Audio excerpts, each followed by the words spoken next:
In the gloaming of a quiet city, our protagonist, Jake, an experienced taxi driver, finds himself bracing for another midnight shift.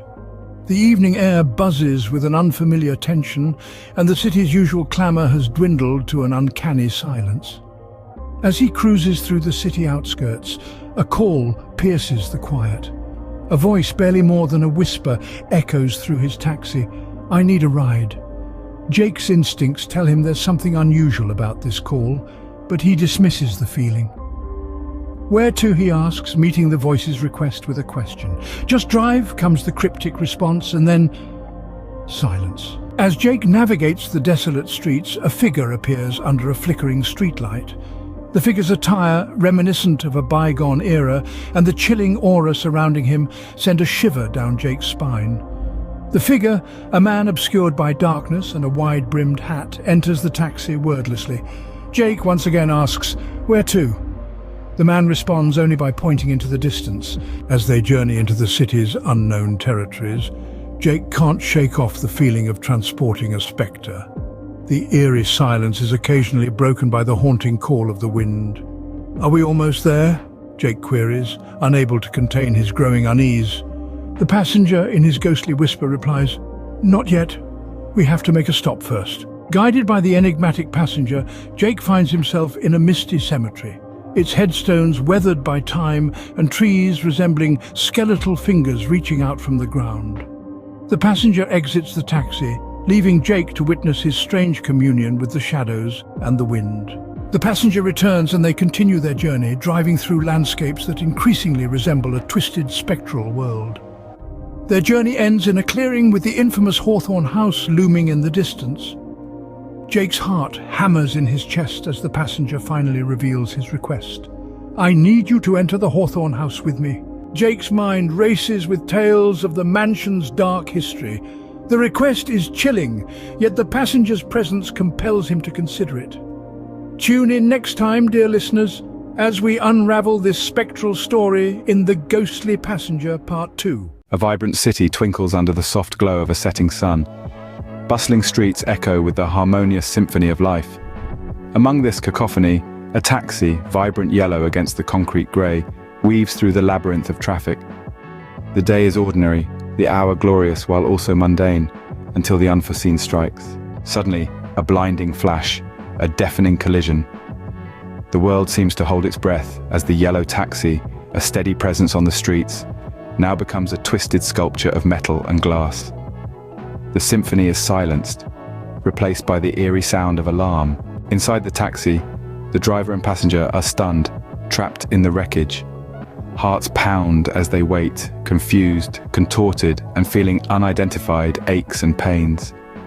Wind blows steadily, chilling the inhabitants while also blowing steam from the bashed engine into the cab. The tick-tock of the city clock, once lost in the city's hum of noises, now can be heard chiming the hour of 4 p.m. Yet all nearby, though shocked, do not stand idle. People swarm the car, peering cautiously in and uttering reassuring comments of help on the way. And indeed, help arrives swiftly, as if carried by the wings of hovering angels. Determined first responders jump down from the fire truck with a variety of tools in hand. Roddy begins prying at a door while Django lies prone on the ground, assessing the state of gasoline and whether it poses a danger. Etched with determination, Roddy, Django, Jason and Connie work tirelessly to extricate the driver Peter Rathmussen and his passenger, Lawrence Chung, from the mangled metal.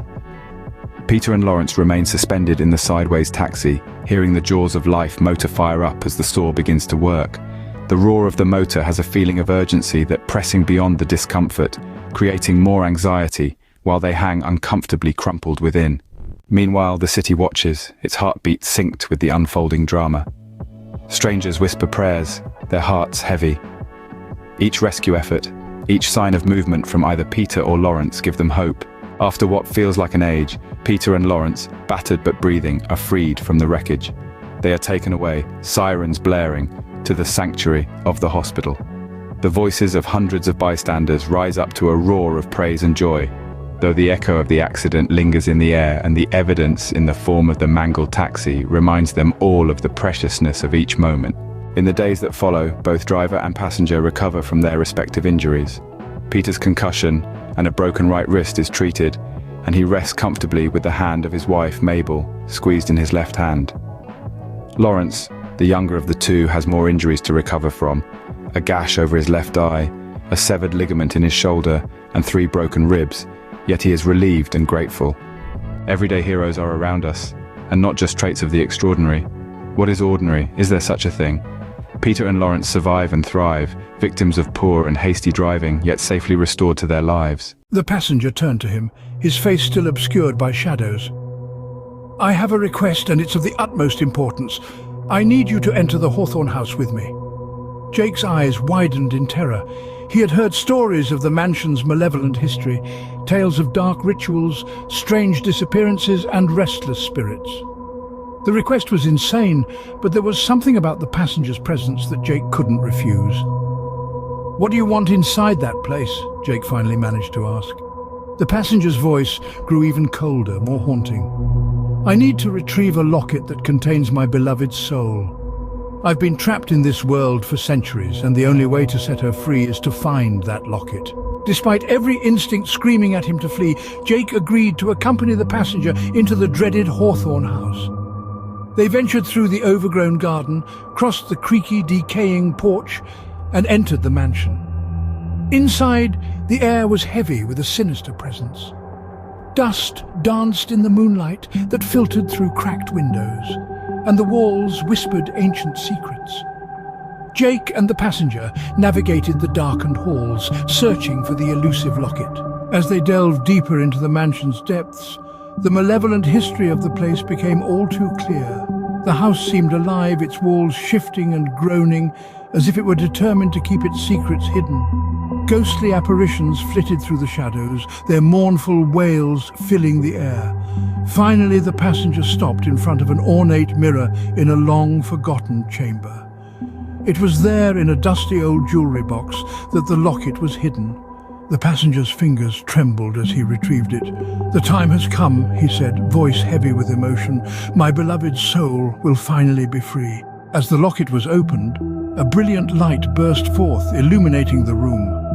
The spectral form of a woman, ethereal and beautiful, emerged from the locket. She gazed at the passenger with love and gratitude before fading into the moonlight. With the locket returned, the mansion's malevolence began to dissipate. Jake and the passenger made their way back to the taxi, their footsteps no longer accompanied by sinister whispers. As they drove away from the cursed mansion, the passenger seemed to grow less ghostly and more human, his features becoming clearer in the dim light. He smiled, a genuine smile that hadn't graced his face in centuries. "I can never thank you enough for your help," he said. Jake, still trembling from the night's events, managed a weak smile. "I don't know what just happened, but I'm glad I could assist you." The passenger directed Jake back to the city, and as they approached the outskirts, he simply vanished from the back seat, leaving behind only the faint scent of roses. When Jake finally reached his destination, he couldn't shake the feeling that he had just experienced something beyond the realm of the living. He sat in his taxi, pondering the events of that fateful night, wondering if he had truly encountered a ghostly passenger, or if it had all been a bizarre dream. One thing was certain. Jake would never forget the supernatural journey he had embarked upon, a journey that had brought him face to face with a love that transcended time and death. In the bustling city of Chicago, a woman named Shelley Morgenthau steps into a taxi. She is soon to uncover that this taxi ride won't be ordinary. Unexpectedly, she finds herself immersed in a thought-provoking conversation with the driver. An immigrant himself, Gurdeep Singh is the man behind the wheel. The dialogue that follows is unique and enlightening for her, unlike any she's had before. As she settles into the back seat, Shelley strikes up a conversation with the driver, a man named Gurdeep Singh who has recently immigrated to the United States. Gurdeep starts to narrate his journey, his voice rich with determination as he relives his past. He shares tales of arduous challenges and the iron will he possessed to achieve his American dream. Each cent he earned was a milestone towards this aspiration. Each hurdle encountered, simply a stepping stone. He narrates his complex search for a safe haven in a foreign land, countless hours spent scouting, negotiating, and finalizing. The solitude he felt being far from home was heartbreaking, devoid of any familiar faces. But he continued to fight, his spirit unshaken. Through frugality, determination in finding a home, and battling the loneliness of a new country, he persisted. Saving every penny, he navigated the challenges of finding a place to stay. Gurdeep's journey is not just for himself. He is fueled by the plan to reunite his family in America, a desire that deeply resides in his heart. He doesn't call it a dream, it is going to happen. He is convinced of this. Awaiting a reunion with his eldest child intensifies his drive, augmenting his dedication. This longing and belief pushes him to work incessantly. Even amidst the hustle, he remains unwavering, devoting every waking hour to his mission. His focus is hardened, his dedication evident in each expression of his thoughts to her. Gurdeep works tirelessly, dedicating 18 hours a day, 7 days a week to his job. Despite the exhaustion, Gurdeep finds solace in the freedom he experiences in America. Back home, he faced regular harassment from organized crime running his business. He knows the United States is not perfect, but he tells Shelley he does not see as many problems as those he found at home.